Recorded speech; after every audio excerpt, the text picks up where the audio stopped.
Assalamualaikum warahmatullahi wabarakatuh.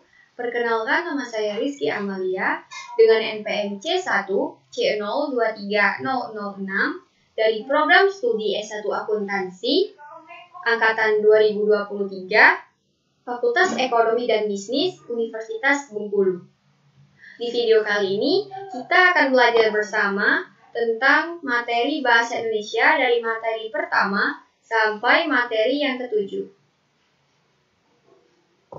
Materi pertama, hakikat dan perkembangan bahasa Indonesia. Yang pertama yaitu hakikat bahasa Indonesia.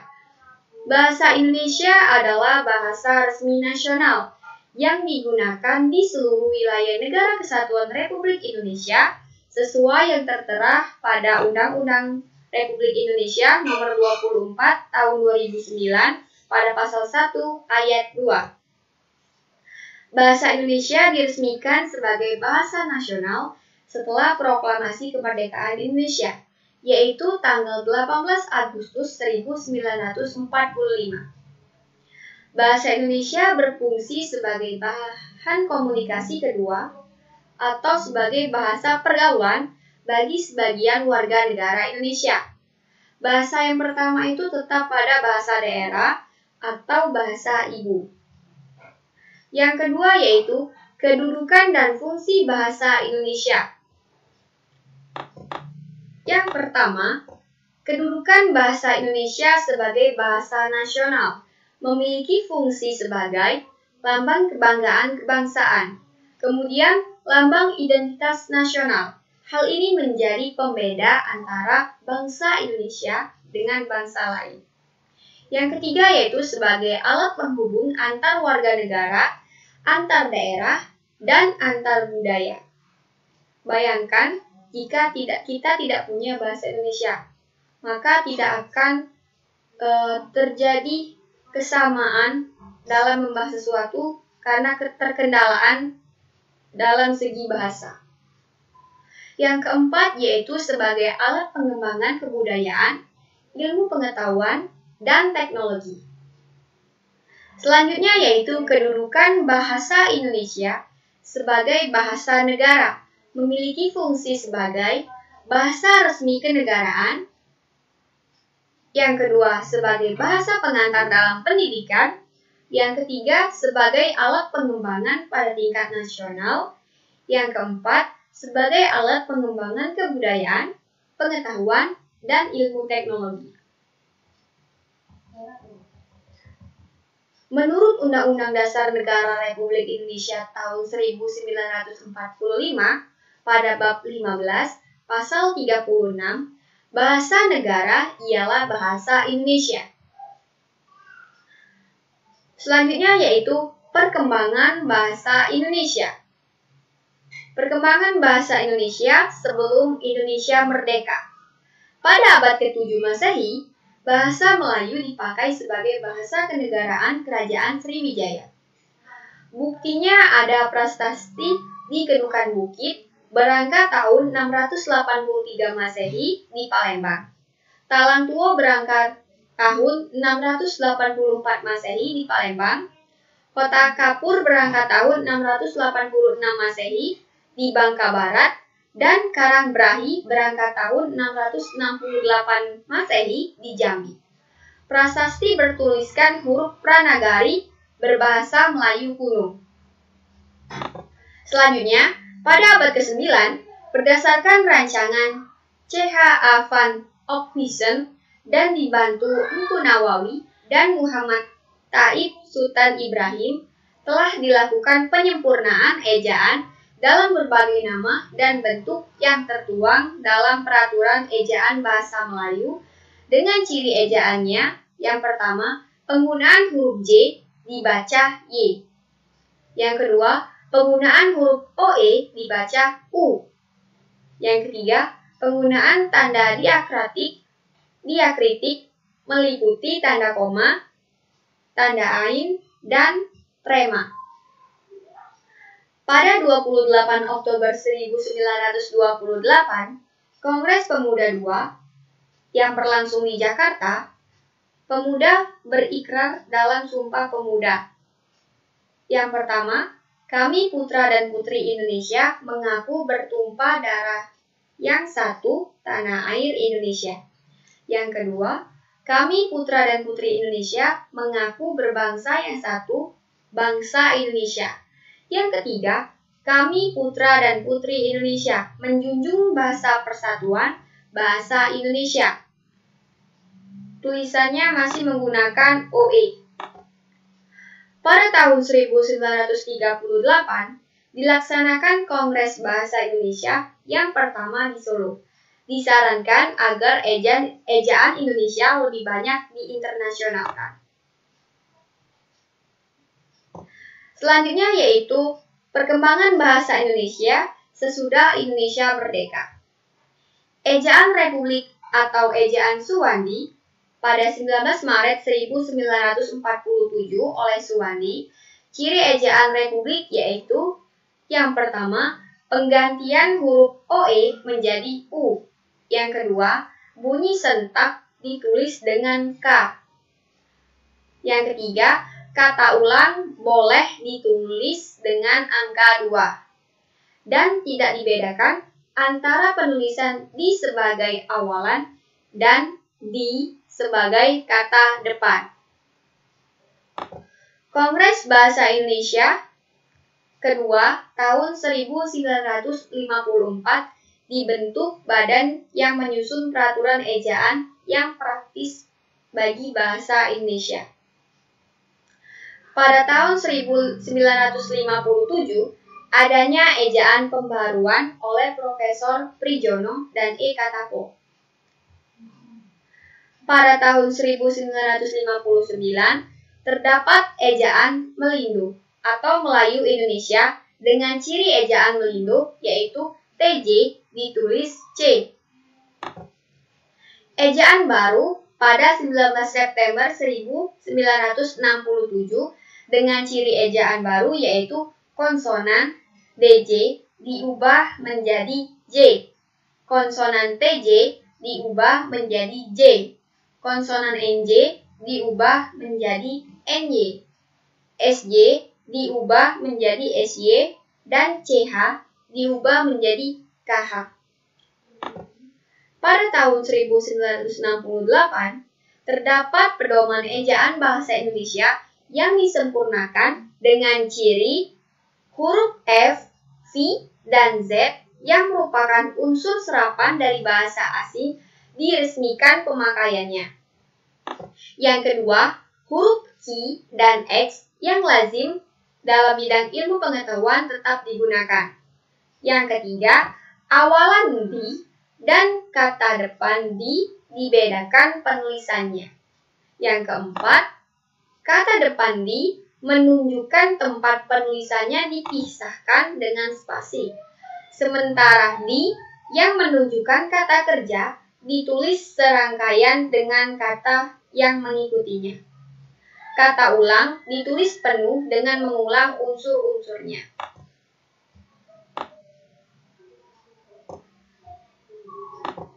Pada tahun 1975, Pusat Pembinaan dan Pengembangan Bahasa menyusun program pembakuan bahasa Indonesia secara menyeluruh. Pada 1988, Pedoman Umum Ejaan yang disempurnakan atau PUEYD edisi kedua diterbitkan dan edisi ketiga diterbitkan pada tahun 2009. Pada tahun 2016, berdasarkan keputusan Menteri Pendidikan dan Kebudayaan, Pedoman Umum Ejaan Bahasa Indonesia yang disempurnakan atau PUEYD diganti dengan nama Pedoman Umum Ejaan Bahasa Indonesia atau PUEB. Pada tahun 2021, Pedoman Umum Ejaan Bahasa Indonesia (PUEB) berkaitan aturan pemakaian huruf, pemakaian kata, pemakaian tanda baca, dan penulisan unsur serapan.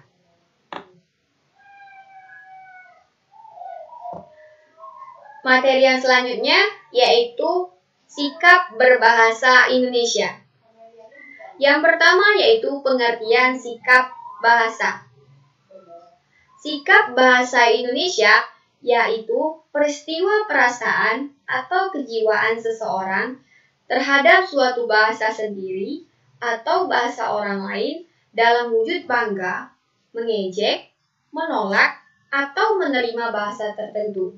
Menurut Krida Laksana 2001, halaman 197, Eastman tahun 1986, dan Luciana tahun 1989, halaman 31-32. Ciri-ciri sikap bahasa menurut Garvin dan Mathiot tahun 1968. Yang pertama yaitu kesetiaan bahasa yang mendorong masyarakat mempertahankan bahasanya, serta mencegah adanya pengaruh bahasa lain. Yang kedua, kebanggaan bahasa yang mendorong orang mengembangkan bahasanya dan menggunakannya sebagai lambang, identitas, dan kesatuan masyarakat.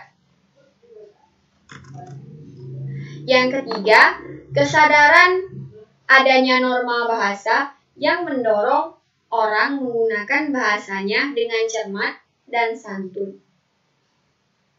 Komponen sikap bahasa ada 3, yaitu komponen kognitif berhubungan dengan pengetahuan, yang kedua komponen afektif berhubungan dengan penilaian, yang ketiga komponen konatif yang berhubungan dengan perbuatan. Selanjutnya, jenis-jenis sikap bahasa menurut Anderson dalam Chair 2010. Yang pertama, sikap kebahasaan seperti menggunakan EYD, kata baku, dan kalimat efektif. Yang kedua, sikap non-kebahasaan seperti sikap politik, estetis, dan agama. Selanjutnya yaitu sikap terhadap bahasa Indonesia. Terdiri dari sikap positif dan sikap negatif.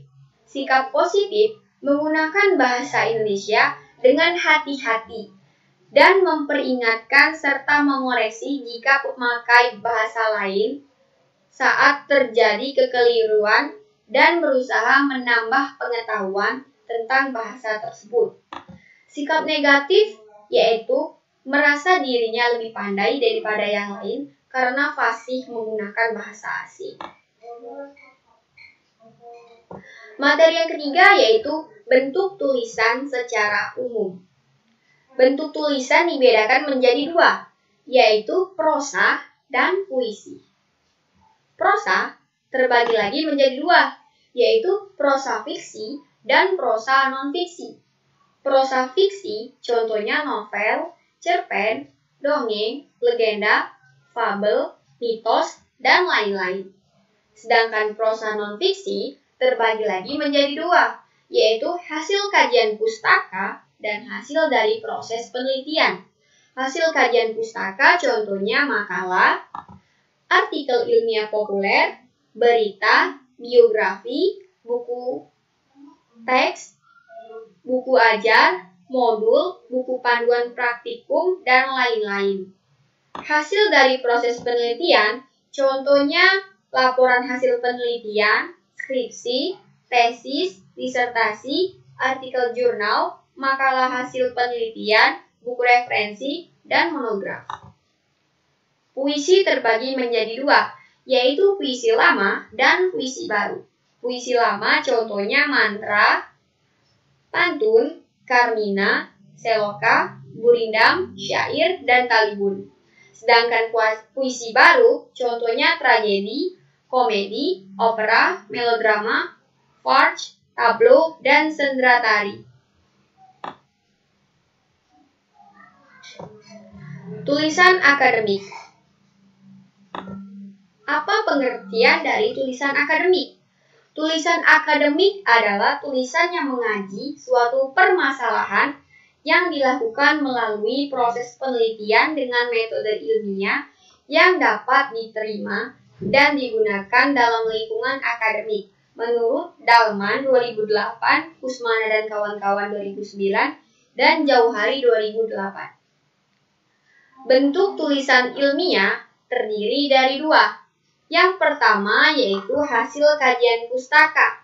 Contohnya makalah, artikel ilmiah populer, berita, biografi, buku teks, buku ajar, modul, buku panduan praktikum, dan lain-lain. Yang kedua yaitu hasil dari proses penelitian. Contohnya yaitu laporan hasil penelitian, skripsi, tesis, disertasi, artikel jurnal, makalah hasil penelitian, buku referensi, dan monograf. Sistematika tulisan ilmiah. Yang pertama, halaman kajian pustaka. Halaman kajian pustaka biasanya terdiri dari halaman judul, abstrak, kata pengantar, daftar isi, pendahuluan, landasan teori, metode penulisan, pembahasan, simpulan dan saran, serta yang terakhir yaitu daftar pustaka. Yang kedua, halaman dari proses penelitian.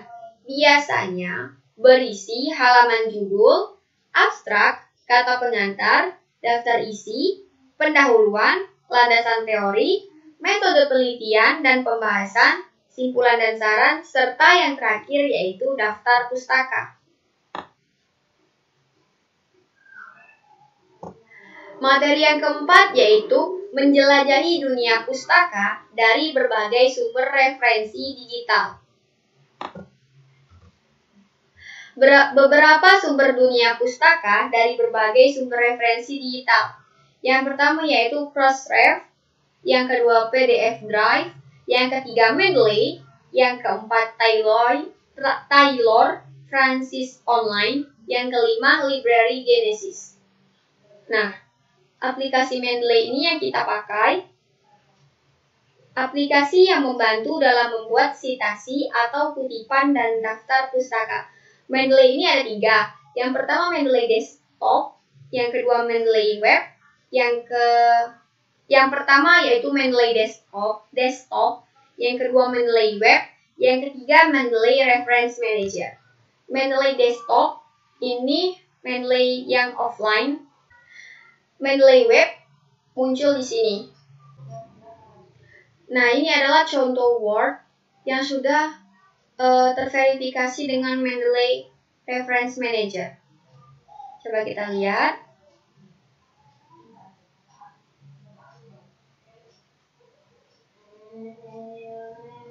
Mendeley site ini digunakan untuk membuat sitasi secara online.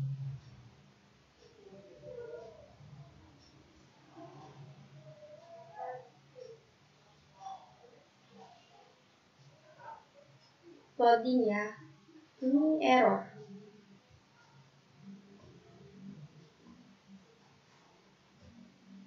Ini Mendeley-nya lagi error ya teman-teman.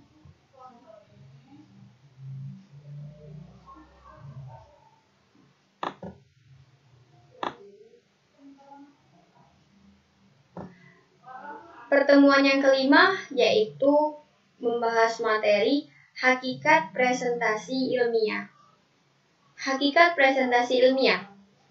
Presentasi ilmiah merupakan keterampilan berbicara atau komunikasi secara lisan di depan umum untuk menyampaikan gagasan atau pendapat dari hasil temuan penelitian, pemikiran kritis, atau informasi dalam dunia akademik dan pendidikan untuk mengubah perilaku individu lain.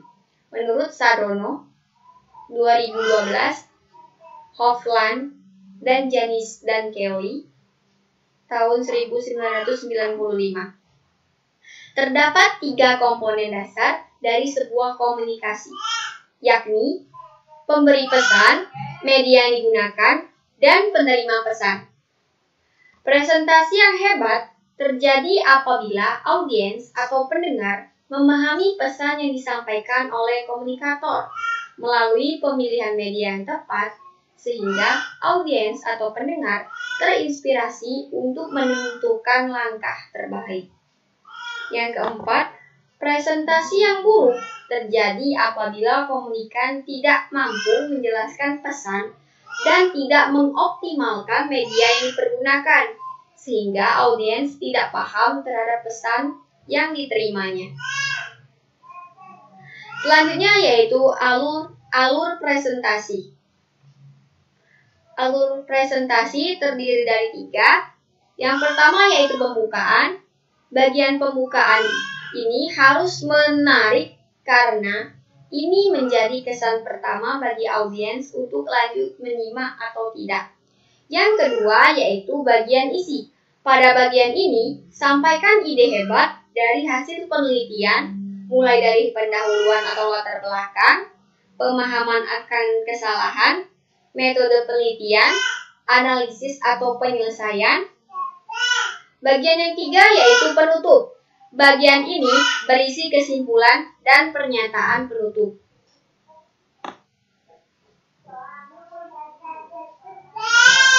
Materi yang ke-6 dan ke-7 yaitu penyusunan proposal kegiatan. Proposal kegiatan adalah rencana yang tertuang dalam bentuk rancangan kerja tertulis yang akan dilaksanakan dalam bentuk membuat produk atau jasa yang diajukan kepada pihak tertentu untuk memperoleh pembiayaan terhadap kegiatan yang dilakukan. Program Kreativitas Mahasiswa atau PKM adalah kegiatan untuk meningkatkan mutu peserta didik atau mahasiswa di perguruan tinggi agar kelak dapat menjadi anggota masyarakat yang memiliki kemampuan akademis dan atau profesional yang dapat menerapkan, mengembangkan, dan menyebarluaskan ilmu pengetahuan, teknologi, dan atau kesenian, serta memperkaya budaya nasional. Tujuan dari PKM adalah untuk menuangkan dan mewujudkan ide kreatif dan inovatif sekaligus menerapkan ilmu yang telah didapat di dalam kelas, menurut Kemendikbud.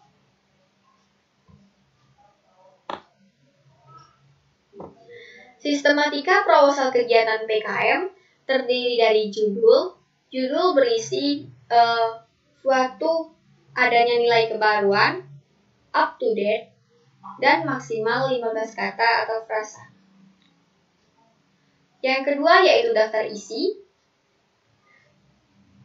Terdiri dari 4 bab. Bab yang pertama yaitu bab pendahuluan. Bab pendahuluan berisi latar belakang atau alasan yang mendasari disusunnya proposal PKM. Ungkapkan potensi dan peluang pasar berdasarkan hasil survei pasar terkait ide produk yang akan dipasarkan. Ungkapkan pula jenis dan spesifikasi teknis komoditas yang akan menjadi modal berwirausaha dengan memaparkan perbedaan dan keunggulan produk PKMK dibanding dengan produk-produk sejenis yang sudah ada. Karakteristik pasar sasaran atau calon konsumen harus diungkapkan keberadaan dan sebarannya. Bab yang kedua yaitu gambaran umum rencana usaha. Gambaran umum rencana usaha terdiri atau berisi tentang kondisi umum lingkungan yang menunjukkan potensi sumber daya dan peluang pasar, termasuk analisis ekonomi usaha yang direncanakan. Bab ketiga yaitu metode pelaksanaan, berisi tentang teknik atau cara membuat produk komoditas usaha, mengemas dan memasarkannya sekaligus tahapan pekerjaan dalam pencapaian tujuan program. Bab keempat, biaya dan jadwal kegiatan, berisi tentang anggaran biaya dan jadwal kegiatan. Selanjutnya yaitu daftar pustaka. Daftar pustaka berisi tentang sumber pustaka yang telah dirujuk dalam tubuh tulisan. Selain itu terdiri juga lampiran-lampiran. Lampirannya terdiri dari 4. Lampiran yang pertama yaitu biodata ketua dan anggota serta dosen pembimbing. Yang kedua yaitu justifikasi anggaran kegiatan. Lampiran yang ketiga yaitu susunan organisasi tim pelaksana dan pembagian tugas. Yang keempat yaitu sumber pernyataan ketua pelaksana. Demikian materi yang kita bahas untuk materi 1 sampai materi ke-7. Saya akhiri. Wassalamualaikum warahmatullahi wabarakatuh.